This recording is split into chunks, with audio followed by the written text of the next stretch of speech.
Hello friends, welcome to my channel Tukus kitchen. বন্ধুরা, আজকে খুব একটা দারুণ রেসিপি নিয়ে এসেছি। এটা হলো ডিম বিরিয়ানি। চিকেন বিরিয়ানি অনেকেই খেয়েছেন, তবে ডিম বিরিয়ানিটাও খুব একটা খারাপ হয় না। তো সবার প্রথমে বিরিয়ানি করার জন্য এখানে ভাতটা রেডি করে নেব। ভাতটা রেডি করার আগে এখানে জলটা ফুটতে দিয়ে দিয়েছি। জল গরম হয়ে গেলে তারপরে যখন জল ফুটে আসছে তখন আমি চালগুলো ছেড়ে দিচ্ছি। এটা বাসমতি রাইস আছে, কিন্তু এটাকে আমি 2 ঘন্টা আগে জলে ধুয়ে ভিজিয়ে রেখে দিয়েছিলাম। জলে ভিজাইনি, জল থেকে ছেঁকে 2 ঘন্টা আগে রেখে দিয়েছিলাম।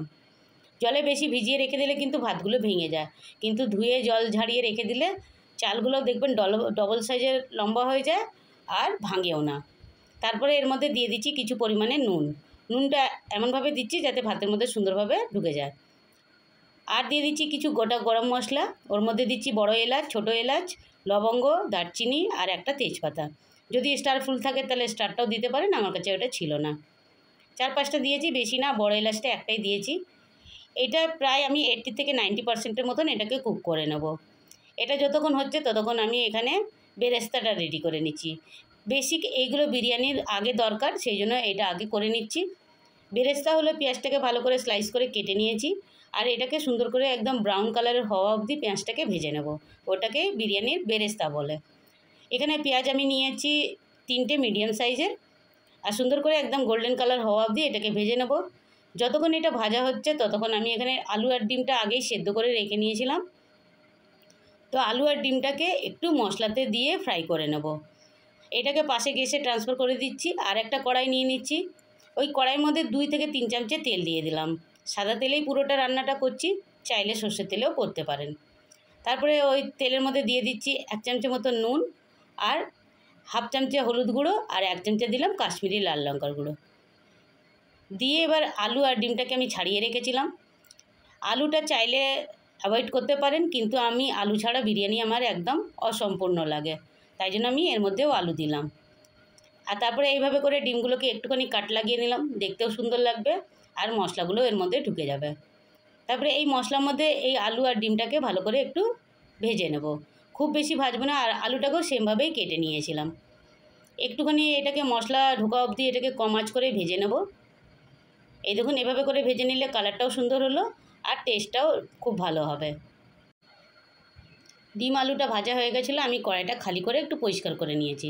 তারপরে সেই কড়াইয়ের মধ্যে আবারও দিয়ে দিলাম 2 চামচে সাদা তেল, আর দিয়েছি গোটা গরম মশলা ফোড়ন, আর 2টো শুকনো লঙ্কা, আর একটা পেঁয়াজ একদম স্লাইস করে ছোটো ছোটো ফাইন করে কেটে রেখেছিলাম, সেটা দিয়ে দিচ্ছি। দিয়ে এটাকে সুন্দর করে সফট করে আগে ভেজে নেব। এটা বড় পেঁয়াজ ছিল, যদি ছোটো থাকে তাহলে 2টো দিতে পারেন। এভাবে করে একটুখানি পেঁয়াজটা একটু লাল হওয়া অবধি ভেজে নেব।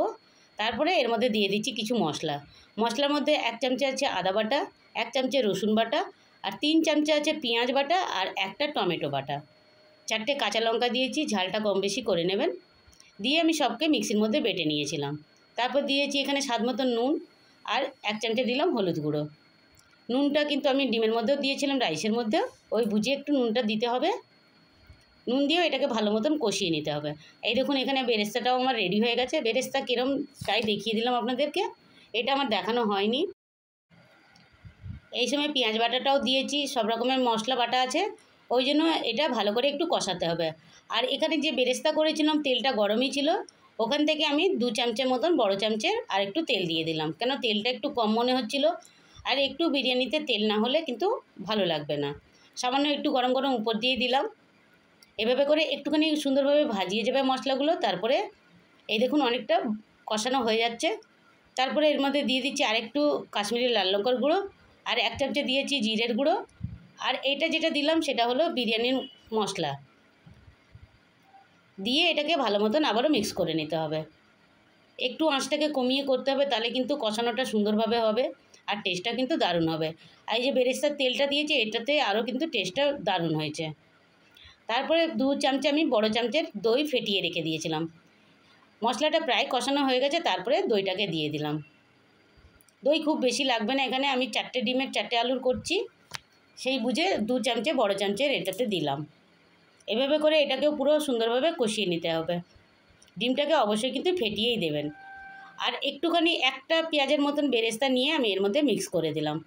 আর একটু দিয়ে দিচ্ছি গরম মশলার গুঁড়ো, দিয়ে এটাকেও মিশিয়ে নেব। বন্ধুরা, ছোট্ট একটা অনুরোধ, যদি চ্যানেলটাতে নতুন হয়ে থাকেন তাহলে চ্যানেলটাকে সাবস্ক্রাইব করে পাশে থাকা বেল আইকনটাকে প্রেস করে অল করে দেবেন, যাতে আমার আপকামিং ভিডিওগুলোর নোটিফিকেশান সবার আগে আপনাদের কাছে পৌঁছে যেতে পারে। তো এখানে রেসিপিটা কিন্তু ভালো লাগলে অবশ্যই একটা লাইক দেবেন, আর কমেন্ট করতে ভুলবেন না। কোনো রকমের সাজেশন থাকলে সেটাও আমাকে দিতে পারেন, আর কমেন্ট করে জানাবেন এর আগে আপনারা বাড়িতে ডিম বিরিয়ানি করেছেন কিনা। বন্ধুরা, একটা লাইক বা কমেন্ট করলে কিন্তু আপনাদের কোনো টাকা পয়সা লাগবে না, বরঞ্চ আপনাদের এই ভালোবাসার জন্য আমরা একটু এগোতে পারবো। তারপরে 1 চামচে দিয়ে দিচ্ছি এখানে কেওড়ার জল, আর 1 চামচে দিয়ে দিচ্ছি গোলাপ জল। এটা কিন্তু খুব ইম্পর্টেন্ট বন্ধুরা, তবেই কিন্তু বিরিয়ানির টেস্টটা পাওয়া যাবে। এটা দিয়ে একটুখানি 2-3 মিনিট আমি ফুটিয়ে নেব। আর এখানে হাফ কাপের মতন জল দিয়েছি।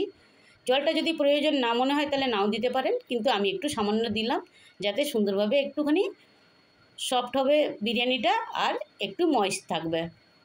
তারপরে এই দেখুন, আমি ডিমগুলো কিন্তু তুলে নিয়েছি, আর আলুগুলোকে দিয়ে একটুখানি চাপা দিয়ে দিয়েছিলাম, যাতে আলুর মধ্যে একটু ভালোভাবে মশলাটা ঢুকে যায়। আর ডিমটা বেশি দিয়ে দিলে ভেঙে যাবে, তাই জন্য একটু ডিমটাকে তুলে নিয়েছিলাম। এবার ডিমের সাথে আমার এই মশলাগুলো পুরোপুরি কষানো হয়ে গেছে, তো কিছুটা মশলা আমি তুলে নিলাম। মশলা বলতে একটু উপরে যে রোগানগুলো তেলগুলো ভাসছিল সেটা তুলে নিয়েছি, আর ডিমটাকে। তারপরে রাইসগুলো হয়ে গেছিলো 80% কুক, রাইসটাকেও দিয়ে দিয়েছি। এখানে এইভাবে করে সাজিয়ে নিচ্ছি আমি এই কড়াইয়ের মধ্যে। যদি পাত্রটা ছোট মনে হয় তাহলে আপনারা অন্য পাত্রেও করতে পারেন, আমি এটাতেই করব বলে এই মাপেই করলাম। তারপরে একটুখানি ফুড কালার দিয়ে দিচ্ছি, একটুখানি বেরেস্তা দিচ্ছি, আর 1-2 ফোঁটা বিরিয়ানির যে এসেন্সটা হয়, বিরিয়ানির সেন্টটা, সেটা দিলাম। আতর, ভুলে গেছিলাম নামটা, আতর দিয়ে দিলাম। তারপরে উপরটা আমি ডিমটাকে সাজিয়ে দিচ্ছি, আর ঠিক মশলা তেলটা যেটা তুলে রেখেছিলাম সেটাও ঠিক এইভাবে করে সাজিয়ে দিচ্ছি। আবারও ঠিক রাইসটাকে এইভাবে করে ঢাকা দিয়ে দিচ্ছি। এইভাবে করে ঢেকে নিয়ে আমি বেশি না 10 মিনিট রাখলেই হবে, কেন কি সব প্রায় রেডি আছে, জাস্ট একটুখানি ওর মধ্যে গন্ধটা দমটা দিলে রেডি হয়ে যাবে। এইভাবে করে আবারও উপর দিয়ে বেরেস্তা সাজিয়ে, কিন্তু বন্ধুরা এখানে কোনো রকম আমি ঘি ব্যবহার করিনি, চাইলে আপনারা দিতে পারেন, কিন্তু আমি এখানে ঘি দিইনি। এই দেখুন কত তাড়াতাড়ি ডিম বিরিয়ানি রেডি হয়ে গেল বন্ধুরা। আর যে কেউ প্রথমবারেই করতে পারবেন, পারফেক্ট হবে।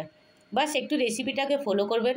আর যদি আপনাদের এই রেসিপিটা ভালো লেগে থাকে তো অবশ্যই একটা লাইক দিতে ভুলবেন না বন্ধুরা। একটা কমেন্ট করলে আমার একটু সাপোর্ট হবে।